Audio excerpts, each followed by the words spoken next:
Hello, this is Chris from Turn 1 Thoughtseize, and today we are playing some Magic Online. This is Blue-Red Delver in a much more aggressive take on the deck than normal.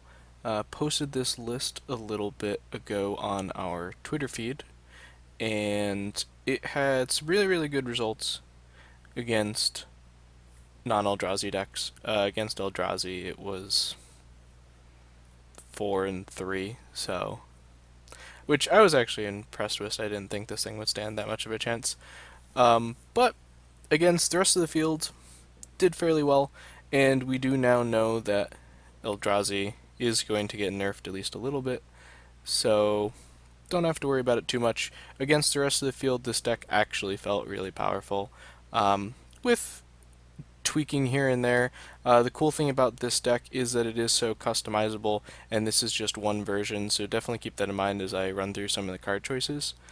So right off the bat, we have where threats are Young Pyromancer and Stormchaser Mage and Delver of Secrets.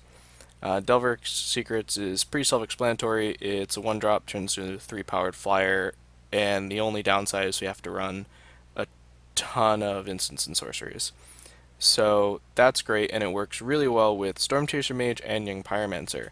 I did choose to run 4 of each as 2-mana threats, and because I just liked both of these creatures as 2-mana threats on turn 2, if anything, I prefer to play Stormchaser Mage on turn 2 to try and get some value out of it, and then play Young Pyromancer on turn 3 when I can play an actual 1-mana spell instead of a Phyrexian spell. And I can also play a Phyrexian mana spell if I want to or have to. Lastly, we're rounding it out with 2 Snapcaster Mages. This is another flex slot. I tried it with 4. I didn't like it as much, and I really did just want to do a lot of testing with as many Young Pyromancers and Stormchaser Mages as I could jam into the deck. And the big takeaway that I did learn was you really don't want more than 14 creatures in the deck. 14 just seems like such the right number. Delver of Secrets, if you play land Delver, you now have a 50% chance of flipping Delver randomly if you run 14 creatures, depending on what's in your hand, obviously, but that's just the easiest way to do the math. So 14 creatures seemed correct. I didn't want to trim a spell for more Snapcaster Mages, but I definitely want some number in my deck. I may trim Stormchaser Mages in the future, but not totally sure. I was happy with the 2. We then have our cantrips in a deck. We just want to keep the cards flowing. So 4 Gitaxian Probes are great because it gives us information on our opponent's hand, and the triggers on Young Pyromancer and Stormchaser Mage are just fantastic, gets us value, and that's what's really important. That brings me to, jumping around a bit, to Gutshot, which is very much a not card that objectively isn't really a great card in Modern, but it can be very good. And the fact that it gets us additional value off of Stormchaser Mage Young Pyromancer definitely swung me in the direction of running 2 in the deck. Another big card difference than normal Blue-Red Delver is that I'm running 4 Lava Spikes.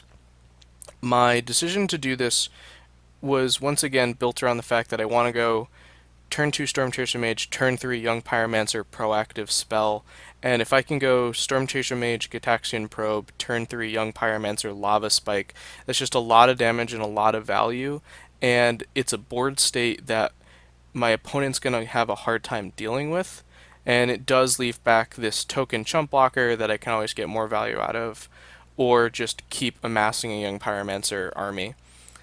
As for the rest of it, I'm not running a ton of counter magic, just 2 mana leaks, and I chose 3 Vapor Snag and 3 Spell Pierce as my main other forms of interaction.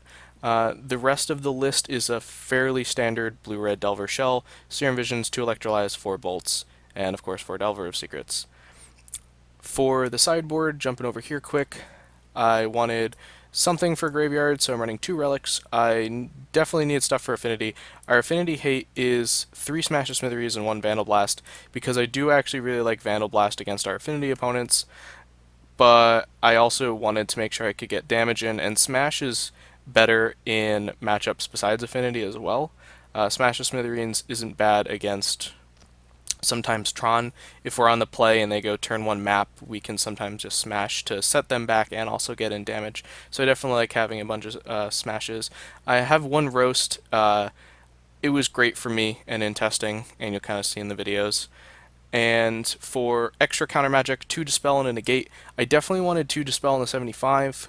This is not a control deck in any way. It's much more aggro than tempo at this point as well, so I didn't want to fit any in the main deck, but I wanted access to some and the additional negate for when we go up against grindy, sometimes mid-range, also more so controlling type decks. There's been a huge influx of Jeskai and Grixis as people try and build those types of decks to beat the Eldrazi, and I can't really blame them. The decks seem fun, so I definitely wanted Dispel to help combat that, as well as for Spreading Seas.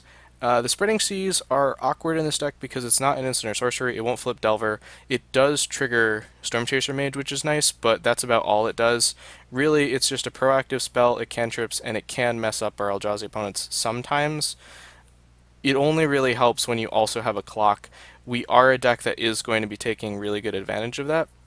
And the real reason I'm running Spreading Seas is because the one in a blue was just much better in testing than the one double red for Molten Rain. So in testing, Spreading Seas did just behave better than Molten Rain.